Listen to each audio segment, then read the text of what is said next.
داؤد علیہ السلام کو اللہ تعالیٰ نے بادشاہ کیوں بنایا تھا؟ نبی بھی تھے لیکن بادشاہ بھی تھے. اس لیے کہ بادشاہت کے ذریعے اس سب علاقے میں انصاف کر سکتے تھے. آپ کے بیٹے حضرت سلیمان کو بھی بادشاہ بنایا تھا.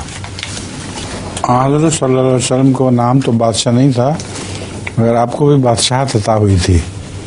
بادشاہت کے ذریعے وہ شریعت کا قیام کر سکتے ہیں. میں تو لے رہا ہوں یہ چیز جو میں نے بڑی پسند کی ہے.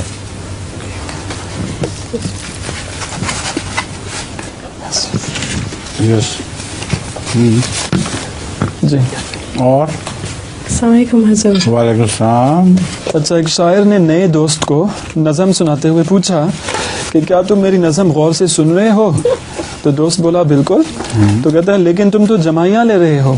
تو کہتا ہے یہی تو اس بات کا ثبوت ہے کہ میں نظم سن رہا ہوں. اچھا